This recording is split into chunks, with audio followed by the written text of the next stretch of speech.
कहते हैं देखो सुनो, सुदामा जी नारद जी बन करके आए थे, बोलो बांके बिहारी लाल की जय, से बार बार नारद जी निकल रहा है। सब देवता ने अलग अलग रूप धारण किया था ना, वैकुंठ वृंदावन बन के उपस्थित हुआ है। तो नारद जी सुदामा जी बन गए थे। तो सुदामा जी कहते भगवान कि जो आपने ऐश्वर्य दिया है ना, ये ऐश्वर्य मुझे भटका देगा। श्री कृष्ण कहते हैं उसी में तुलसी पत्ता छोड़ दोगे ना तो तुमको फिर तक पहुंचा देगा। बोले सारे भोग भगवान को अर्पण करो, भगवान को अर्पण करो, फिर स्वीकार करो। माता दुर्गा क्या बोलती श्रुति में, हाँ, ददाति प्रतिग्रहणाति, कीलक मंत्र है ये। भगवान शंकर ने कीला ठोक दिया, ताला लगा दिया। पूरा सप्तती 700 श्लोकों की सप्तती है, पाठ करते रहो, कुछ नहीं मिलेगा। क्यों? जब तक कीलक को नहीं साधोगे। तो कीलक में भगवान शंकर जी ने क्या कहा, ददाति प्रतिग्रहणाति, जो दे करके स्वीकार करता है। जैसे नवा वाला गहना लाए थे घर में, कपड़ा लाए नवा वाला, तो पहले बांके बिहारी को चढ़ा दो, जल घुमा करके तुलसी पत्र छोड़ के भगवान को अर्पण कर दो। ददाति, उसके बाद उनका प्रसाद रूप में प्रतिग्रहणाति, चाहे सोने की वस्तु, सोने के क्या जो गहने जवाहरात जो कुछ भी लाओ, विद्या सांटी जो कुछ भी हो, पहले भगवान को अर्पण करो। जल छिड़क करके सुंदर तुलसी पत्ता छोड़ के भगवान को अर्पण करो, और उनकी प्रसादी के रूप में स्वीकार करोगे तो उनको पहनते समय घमंड नहीं होगा। तब आप कहोगे भगवान का दिया है। किसने दिया? भगवान का दिया, मेरा सुनना है। करके आए हो, विधि करके आए हो। तो ये भगवान कहते तुम भगवत अर्पण करोगे तो तुमको उसको पहनने से दोष उत्पन्न नहीं होगा। ये हर चीज में भाई, भोजन में भी जो बनता है उसमें तुलसी पत्ता छोड़ के भगवान को अर्पण करने के बाद खाना चाहिए, तो भोजन में कभी दोष उत्पन्न नहीं करेगा। वरना यथा खाए अन्न तथा बने मन, जैसे खाओगे अन्न वैसे बनेगा मन। इसका मतलब कुछ सब लोग साथ में तुलसी पत्ता छोड़ना इसे नहीं कहा तुम्हें।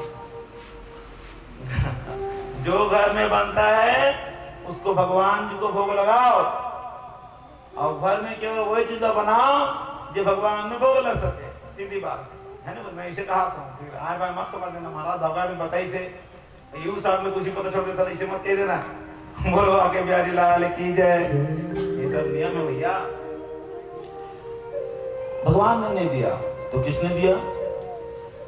भगवान एक मुट्ठी लिए, खा गए चावल, दूसरा मुट्ठी खाए, तीसरी मुट्ठी में रुक्मिणी जी ने रोक दिया। क्यों रोक दिया? बोले खुद ही खाओगे, हम नहीं खाएंगे। देखो एक लक्ष्मी ही 16,108 रूप से भगवान के साथ रहती है। ध्यान से सुनिए बात को। द्रौपदी मैया के 5 पति नहीं हैं, द्रौपदी मैया के एक ही पति हैं, वो है इंद्र, और इंद्र ही 5 रूपों में रहते हैं। बोलो आके बिहारी लाल की जय। जैसे भगवान के 24 अवतार है ना भाई, है ना? तो पहला अवतार क्या है दीदी बता? सनक, सनंदन, सनातन, सनत कुमार। ये 4 जन है ना, लेकिन हमारा एक ही अवतार मानते हैं कि नहीं? पहला अवतार संकादिकों को हुआ तो 4 जन आए हमें, लेकिन हम कहाँ मानते हैं? एक ही मानते हैं, चारों को एक ही मानते हैं। ऐसे ही द्रौपदी मैया के 5 पति नहीं हैं, बल्कि द्रौपदी मैया के एक ही पति हैं। एक ही इंद्र 5 रूपों में विराजमान होकर के देवकी द्रौपदी का वर्ण करते हैं। और द्रौपदी कौन है? सची हैं। इंद्र की शक्ति का नाम है सची। हाँ, ऐसे ही भगवान श्री कृष्ण की एक पत्नी है रुक्मिणी, और वही रुक्मिणी 16,108 रूप से द्वारका में लीला करती है। बोलो बांके बिहारी लाल की जय। उनको अलग मत मानना, दिखाने के लिए भगवान ने 16,108, और हैं कौन? मूल में लक्ष्मी ही अलग अलग रूपों में। तो भगवान के हाथों से चावल लिया महालक्ष्मी ने, और सारे लक्ष्मी के स्वरूप में बांट दिया, एक एक दोनों सबको मिला। बोलो बांके बिहारी लाल की जय। तो इतना कैसे हो गया? बोले अनंत रूप प्रकट नहीं निकाला। जब भगवान चाहते हैं, संकल्प होता है, तो एक मुट्ठा चावल ही बन गया अनंत रूप में। सबने के दाना खाया और सबने आशीर्वाद दिया। तो एक लक्ष्मी में तो आदमी करोड़पति बनते, तो 16,108 लक्ष्मी एक आशीर्वाद दी। सुदामा के तो महल बन गई, नहीं बनी? और सुदामा का तो महल बना, उसके आसपास अब बताओ तोर बड़े जब नंगले महल बन जाए और आसपास झोपड़पट्टी मरे तो मजा ही तोरे लिए पड़ोसी होना चाहिए कि नहीं होना चाहिए। तो भगवान ने ऐसा नहीं किया कि केवल सुदामा को ही यश मिले, महालक्ष्मी ने उसके पूरे गांव को धनवान बना दिया, गांव को बना दिया। बोलो बांके बिहारी लाल की जय। ऐसा ऐसी दिव्य लीला है। सुदामा जी का मन शांत किया, भगवान अंतर्ध्यान हो गए। बच्चे धन का भोग करते, आनंद मनाते, सुदामा जी ने कभी आनंद नहीं मनाया। ध्यान से सुनो, इतना पैसा कौड़ी आगे था महाराज का करी सही है, पालकी ली सही अपन से आ जाएगा, घोड़ा गाड़ी ली सही का करी सही सुदामा जी है। सुदामा जी अभी भी जप ही करते हैं, अभी भी केवल गमछा धोती पहनते हैं, कोई सोना चांदी नीला लटकाते। तीन ही चीज है सुदामा जी के शरीर में, धोती गमछा जनेऊ, उसके अलावा कुछ नहीं पहनना उनको। ऐसा उन्होंने नियम धारण किया, आजीवन भगवान की तपस्या की और भगवान के धाम को प्राप्त हुए। ये भक्तों की दिव्य लीला हमारे लिए प्रेरणा है भैया, कि ज्यादा पैसा कौड़ी आ जाए तो फूले फाले की आवश्यकता नहीं है। हाँ, भाग्य में जो सुख भोग है वो मिलेगा ही, या दुख भोग भी मिलेगा, इसलिए शांत होकर स्वीकार करना चाहिए। बोलो बांके बिहारी लाल की। दिव्य भाव से सुन ले श्याम चलो तूने ही मोह पर कर दिया तो ना, मोह पर कर दिया तो कर दिया तो नाम तो तेरे ही दुआरे खड़ी बिहारी मैं तो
आजा रे आजा सावरिया आजा। ऐसा सभी गोपियां भगवान का इंतजार करती थी, राह देखती थी। और आज इतने दिनों के बाद, लगभग 100 वर्ष के बाद भगवान का गरुड़ ध्वज आता दिखा। बोलो वहां के बिहारी लाल की जय हो। निमंत्रण आया है समंत तीर्थ क्षेत्र में, कुरुक्षेत्र में भगवान श्री कृष्ण बड़ा यज्ञ का आयोजन कर रहे हैं, सबका निमंत्रण है। ऐसा सब प्रसन्न हो गए। गोप ग्वाल, नंद जी महाराज, सुधा मैया, राधा रानी, गोपियां सभी पहुंची। उधर पांचों पांडव, भगवती, द्रौपदी, माता कुंती इत्यादि जितने भी थे सब पहुंचे और सबका मधुर भेंट हुआ यदुवंश के साथ। राधा रानी के पास जाकर के सभी कृष्ण पत्नियों ने भक्ति का वरदान मांगा। अष्ट पत्नियों ने जाकर परीक्षा लिया कि हमारे कृष्ण सदैव राधा के ध्यान में रहते हैं, क्या राधा कितना प्रेम करती है कृष्ण से। रुक्मणी आदि महारानियों ने गरम दूध, खौलता हुआ दूध राधा के पास ले गई, देती उनको और कहती है कृष्ण का जूठन है, कृष्ण का प्रसाद है। तो खौलता हुआ गरम दूध भगवती राधा ने पान कर लिया, पान कर लिया। और जब कृष्ण पत्नियां परीक्षा लेकर के वापस आई तो देखती हैं कि भगवान कृष्ण के पैरों में छाले पड़े हुए। ये कैसे हुआ? भगवान ने कहा कि राधा तो मेरी भक्ति के नशे में है। सीताराम सीताराम सीताराम जय सीताराम सीताराम सीताराम सीताराम जय सीताराम सीताराम सीताराम सीताराम जय सीताराम सीताराम सीताराम सीताराम जय सीताराम सीताराम सीताराम सीताराम जय सीताराम सीताराम सीताराम सीताराम जय सीताराम राधे श्याम राधे श्याम राधे श्याम जय राधे श्याम राधे श्याम राधे श्याम राधे श्याम जय राधे श्याम राधे श्याम राधे श्याम राधे श्याम जय राधे श्याम राधे श्याम राधे श्याम राधे श्याम ओ राधे श्याम राधे श्याम राधे श्याम जय राधे श्याम राधे श्याम राधे श्याम राधे श्याम जय राधे श्याम ओ सीताराम सीताराम सीताराम जय सीताराम सीताराम सीताराम सीताराम सीताराम सीताराम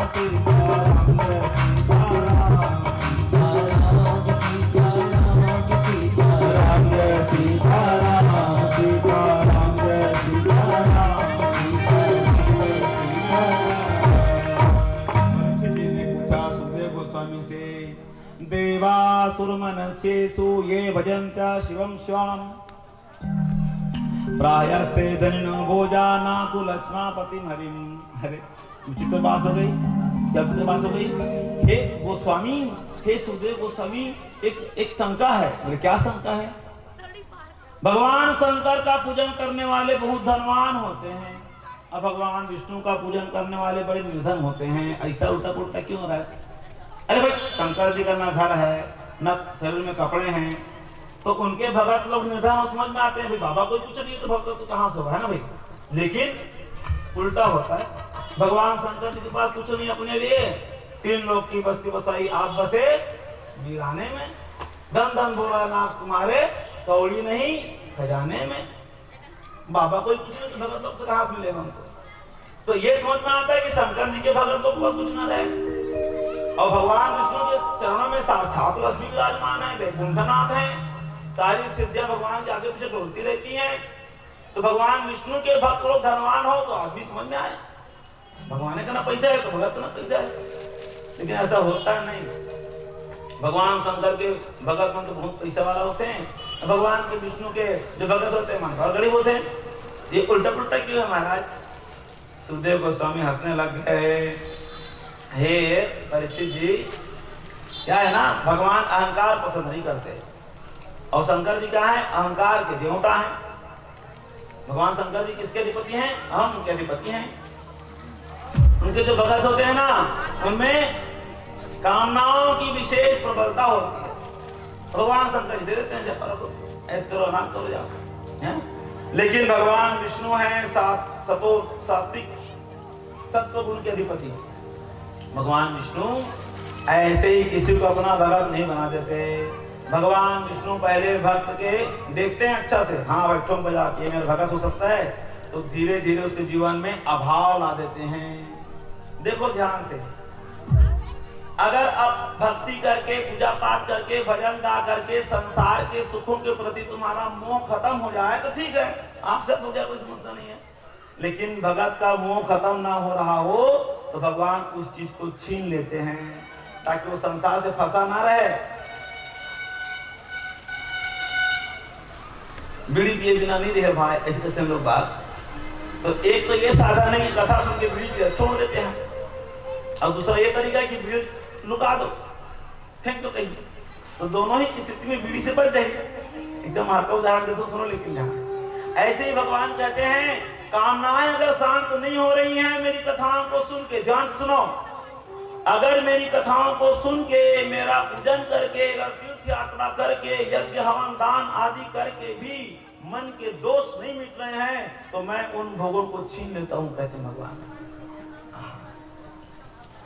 यस्याहं अनुग्रहामि, ध्यान से सुनो, भागवत का श्लोक है, जिस पर मैं बहुत अनुग्रह करता हूं। यस्याहं अनुग्रहामि हरिष्ये तद्धनं शनैः, उसके धन का मैं हरण कर लेता हूं, भगवान कहते हैं। तो उससे क्या होता है? बोले ततो आधनम त्यज्य स्वजना दुख दुखिताम, जब उसके पैसा कोई नहीं रहता है ना, तो उसके जो भाई बंधु रिश्तेदार होते हैं ना, वो धीरे धीरे उससे मुंह मोड़ लेते हैं। हाँ? तो उसके बाद क्या होता है? सा यदा विततद्योगः निर्विण्ण साधनेत्याह हयाः, अगर धनहीन होने के बाद यदि कोई काम करना चाहता है, तब भी मैं उसके काम को चौपट कर देता हूँ, सफलता नहीं मिलती है। तो क्या करता है वो फिर? तब तो वो मत परे कृतगोमोत्रस्य करिष्ये मदनुग्रहात्, तब अब देखो, भाई बंधुओं से, धन संपदा से, माया मोह से मन को हटा करके केवल मेरी भक्ति करता है। तो क्या करता हूँ? करिष्ये मदनुग्रहात्, मैं उस पर अनुग्रह करता हूँ, फिर धन धान तो संपदा से वृद्धि कर देता हूँ। लेकिन ये सब देने से पहले परीक्षा भरपूर लेता हूँ, भगवान बोलते हैं। बिना परीक्षा लिए भगवान कुछ नहीं देते। भगवान कृष्ण चतुर्नाथ ने बताया, तब तक कड़ी परीक्षा नहीं लेंगे, जो दुख से तुम विचलित हो जाओ वैसा दुख देकर के परीक्षण नहीं करेंगे, तब तक भगवान तुम्हारे हृदय में आने वाले नहीं। आभास मात्र है, हर प्रकार का दुख दे दे और उसके बाद तुम टिके रह जाते भगवान के पास, तब भगवान भी चप्पल फाड़ देते हैं। जैसा ऐश्वर्य चाहिए, ऐसा नाम चाहिए, जैसा धन चाहिए, जैसा संतान चाहिए, सब कुछ भगवान प्रदान करते हैं। बस एक परीक्षा पास कर लो, ऐसा भाव है। तो ये कह रहे हैं, तब भक्तों के हृदय में क्या भाव होता है? तब भक्त विपदा नैव विपदाम संपत्ति नैव संपदाम विपदो विस्मृतो विष्णु संपन्न नारायण स्मृति। जब ऐसा मेरा भक्त आता है, तब उसके लिए विपत्ति नहीं रहती, संपत्तियों को संपत्ति नहीं मानता, वह तो मेरा ध्यान भूल जाए उसको विपत्ति मानता है, और मेरी याद को ही संपत्ति मानता है, और उसके पीछे मैं खड़ा जाता हूँ, भगवान बोलते हैं। फिर उसके सारे कार्यों को मैं सिद्ध करने लगता हूँ। लेकिन ये सब एक ही दिन में मैं नहीं करूँ। बोलो बांके बिहारी लाल की जय हो। शंकर जी के पास प्रॉब्लम नहीं है, हाँ भोलेनाथ तो बोले ही है, तब भी भगवान का धैर्य नहीं टूटा। भगवान ने भृगु जी के पैर को सहलाया, कहा मेरा छाती तो वज्र के समान कठोर है, आपके कोमल चरण तकलीफ में दर्द हो गया होगा, इसको पैर सहलाने लग गए। तब तो इस धैर्य को देख करके भृगु महाराज मोहित हो गए और प्रणाम किया भगवान को, और वापस आए ऋषियों की मंडली में। उन्होंने घोषणा कर दी कि भगवान विष्णु ही परम ब्रह्म हैं, उनके मन में ही सतोगुण है, और उनका धैर्य कभी डिगता नहीं है। देखो भगवान विष्णु ब्राह्मणों का कैसे सम्मान करते हैं। हाँ, एक बात सुनो ध्यान से, ब्राह्मणों का सम्मान करोगे तब भगवान विष्णु की भक्ति टिकेगी। बोलो बांके बिहारी लाल की जय। अब आप कैसे विचित्र बात कर रहे हो महाराज, क्यों? यही तो हर शास्त्र में लिखा है।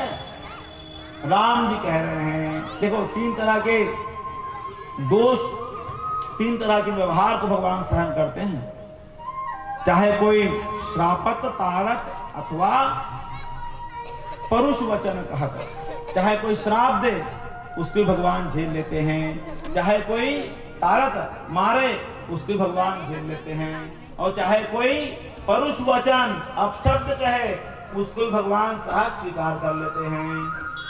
तो श्रापत किसने किया? भगवान को श्राप किसने दिया? बोले नारद जी ने भगवान को श्राप दिया। विश्व मोहनी सुने कथा, विश्व मोहनी और लक्ष्मी ले गए, विश्व मोहनी ले गए श्रीनिवासा लक्ष्मी निवासा, और खुद भगवान ने वरमाला पहन के विश्व मोहनी का को दे गए भगवान। और रास्ते में मिले नारद मुनि को, एक तरफ लक्ष्मी जी और एक तरफ विश्व मोहनी। अब नारद जी ने देखा कि खुद दो दो पत्नियों को लेकर घूम रहे हो, और हमारे जिसके साथ हम विवाह करना सोचे थे उसके साथ खुद विवाह कर लिया आपने। तब तो नारद जी ने श्राप दिया। क्या श्राप दिया? कि जिस तरह क्षत्रिय का वेश बनाकर राजकुमार बन के तुमने मैं जिसको पसंद करता था उसका हरण किया, ऐसे ही क्षत्रिय राजकुमार के रूप में तुमको जन्म लेना पड़ेगा। ये पहला श्राप दिया नारद जी ने। दूसरा श्राप दिया कि जैसे तुमने मुझे वानर का मुख दिया, ऐसा ही तुम्हें भी वानर का मुख धारण करने वाले वानरों का सहयोग लेना पड़ेगा।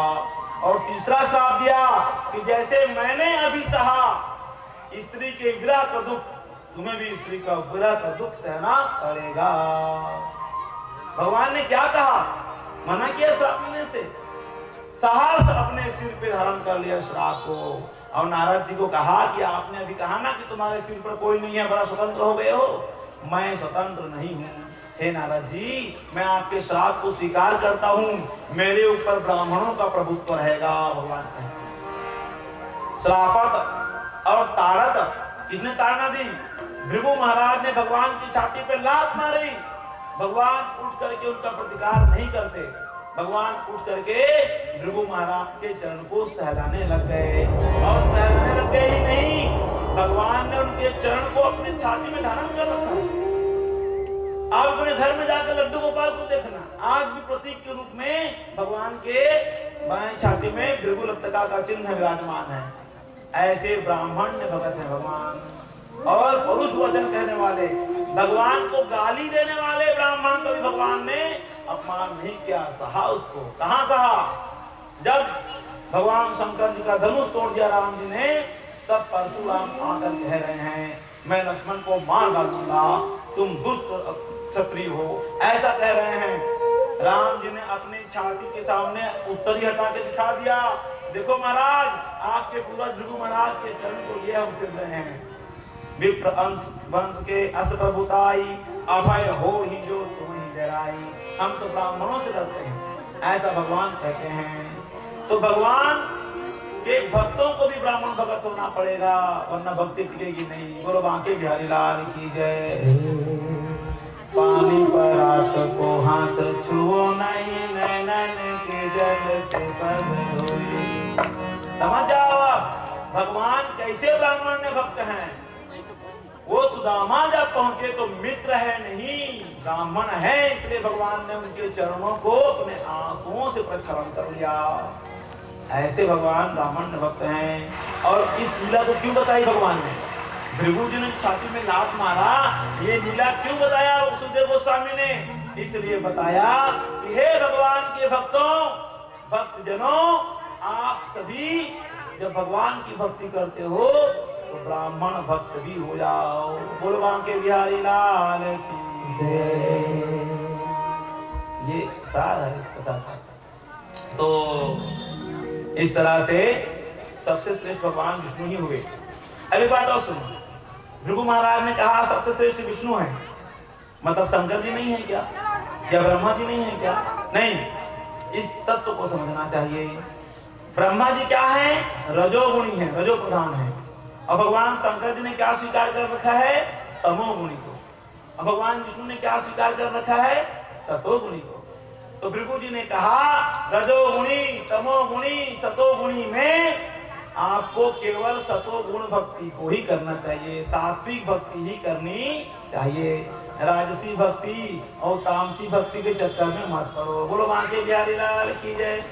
हमेशा भगवान की सात्विक भक्ति करनी, यही बात उन्होंने सिद्ध की। बोलो बांके बिहारी लाल की जय।